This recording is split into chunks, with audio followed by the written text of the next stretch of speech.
In the Shoreline Stewards survey, one of the questions is about woody structure, trying to encourage people to keep their woody structure in. We've restored habitat where we've laid whole trees with branches and root wads down right in the wetlands, right off the shoreline, you know, and put plants all around it. And people in Muskegon have complained, you know, why are you leaving that tree there? When are you going to take that tree away? And we've educated them that those are places for turtles to bask. They're places where, you know, macroinvertebrates and aquatic insects can get their nutrition. They're places for fish to find cover. And while initially that's not the most attractive looking, and it is a little culture shock, we've had pretty good luck with that over time. So woody structure is really important. Okay? Something that I moved here about a year ago on Bear Lake, and from south of Grand Rapids, we lived on Lake for over 30 years. So we really love being on the water, and I came here to gather more information of this area and to be involved and be a voice in my area. And I thank you so much for your stewardship and your restoration and maintenance and education. And so that's where my question is. I have 4 grandchildren, 6 to 9, and they love being out of the water. But I like to do a program with them in the summer, an education workshop. Is there something involved? Yes. Well, first of all, I want to ask you, in what general area do you live? Where would be the most convenient? Is Muskegon Lake on the shoreline accessible to you? Bear Lake? It's all. You're near.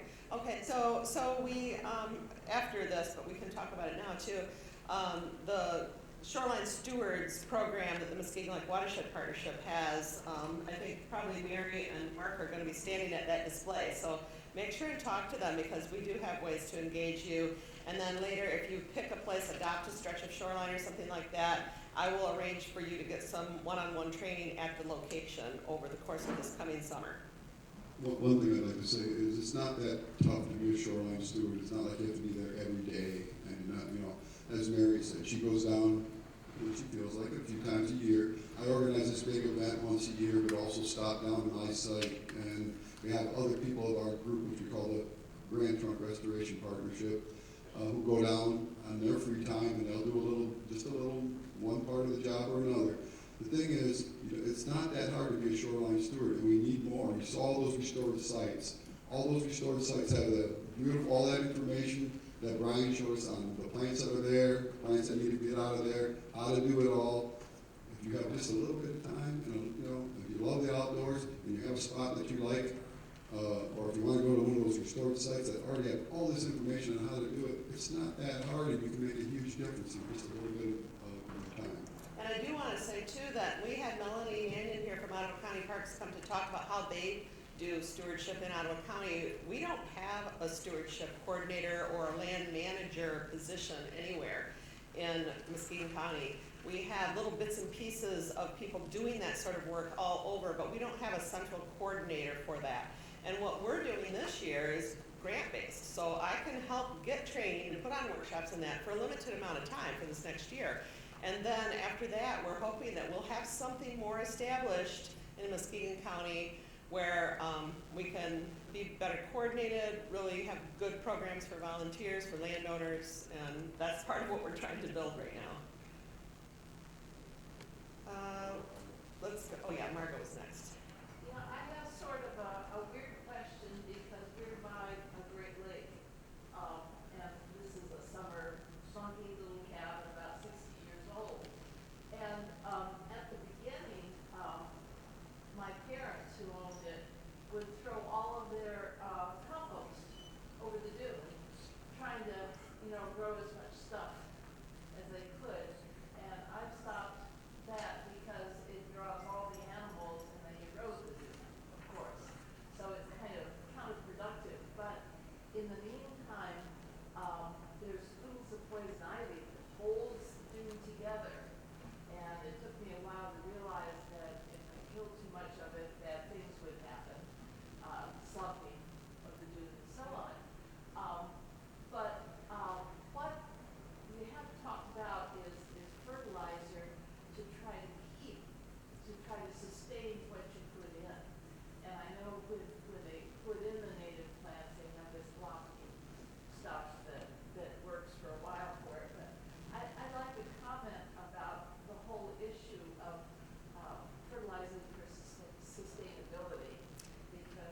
To get things established, is that what you're talking about? To initially establish the native plants? Not to initially establish, but to maintain. So the native plants wouldn't need fertilizer.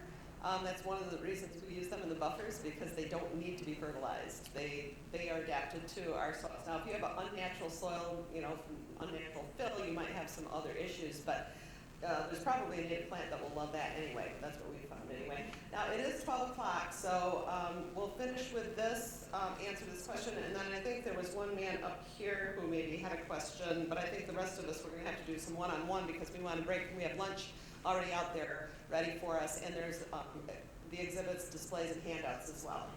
Yeah, I totally support the right plant for the right place. You don't need to fertilize. That's, naturally, the earth produces its own fertilizer. One thing I am going to comment on is I know Melanie has said this too, like, we don't have any money. And I think the great thing about having been like an outdoor educator initially is you do things without money and you figure out how to do it. And that's the same thing as coming from our estate perspective. It's like the Shoreline partnership, it's like we did all of what we've done, it's like with hardly any money. Like literally, and other states ask us, how did you do this? How do you maintain this? How do you keep doing what you're doing? It's just like, well, I just come up with ideas and we figure it out. It's like, it's really about finding the ideas and figuring out, it's like, okay, well, we have this big, great idea. It's like, well, maybe we can't do it, but maybe we can do this. And somehow the money comes and you figure out between your partners and you figure out how to make it work. But it's about finding that idea, having the vision and developing it and being creative about solutions. And I think that's good.